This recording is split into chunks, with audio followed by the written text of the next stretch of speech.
And like I said, I am a narrow footer, and I usually like shoes to be more on the snug side, but this is almost too snug in my opinion, so hopefully it does work out. But this week we are taking a look at the RAD Global One version 2 training shoe. On this training shoe they use classic herringbone traction pattern, which I really love. Herringbone is great. It's used on multiple basketball shoes, but I'm interested to see how that will be. Obviously I know it'll be good in the gym, knowing that the traction pattern is really sufficient. You have obviously the herringbone style, but in this colorway it's a black tint. It's almost like a lilac color or like a really light purple, but that's what the traction pattern looks like, and they're calling it a wave pattern. As you can tell, it rises up on the lateral as well as the medial side for, you know, obviously containment reasons, to help, you know, obviously stability when your foot is in the shoe. But you can see that the design rise up, and as well as using the shoe as a training shoe for CrossFitters. They can do rope stuff. I don't do that stuff, but I could see where that would help as well for gripping the rope as you do like rope climbs and stuff like that. But I could tell it's going to be durable. So the cushion setup, or the midsole that they use, they call it the swell foam midsole. It's their light, springy, supposedly springy midsole.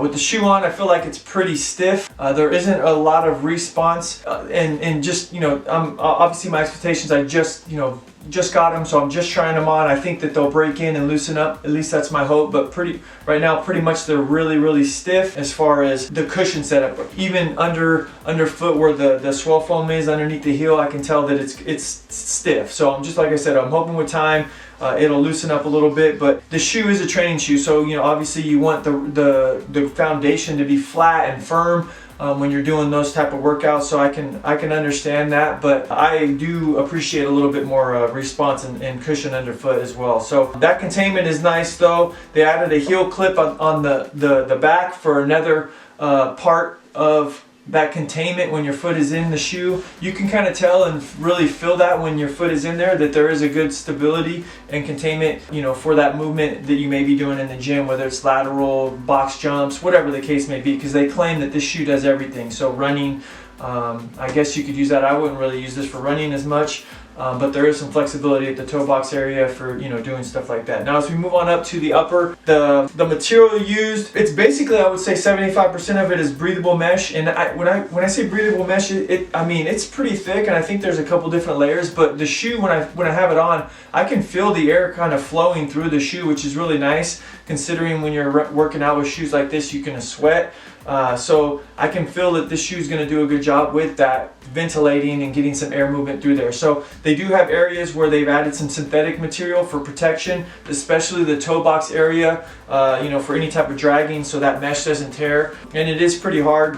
When you knock on it, you could tell it's kind of you know, maybe double, triple layered with that synthetic material, just to add for that durability. Now they also have this little, I think they call it a RAD. I'm not really familiar with what that is, but it's also another layer on the upper that's going to add for containment and support when your foot is in the shoe, you know, for ankle support and stuff like that. It's just a different material. It's almost suede and then you can tell it's thicker. So but there is movement and flexibility within that, so then you still have some movement but flexibility, I think, as it breaks in. But just that little added durability and containment is nice. Their shoelaces, I actually really do like the way that the shoelaces are basically built. They're flat, but they do really do a good job tying up and locking in pretty good. The tongue, it's attached in the shoe, so that's where you get that feel of the compression around your foot. It's a really nice soft padded tongue. The shoe, the fit, as far as, you know, when it is in, I'm a narrow footer, so normally like shoes, I would have some room, a little bit more room,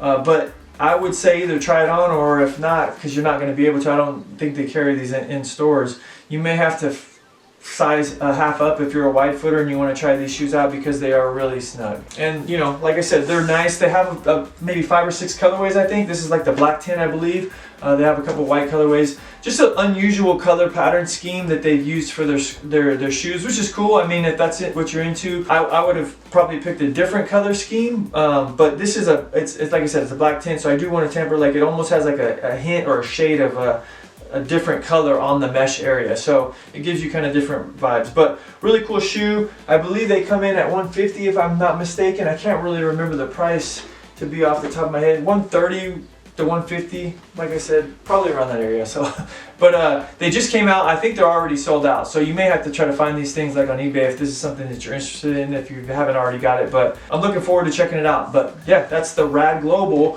1 training shoe version 2.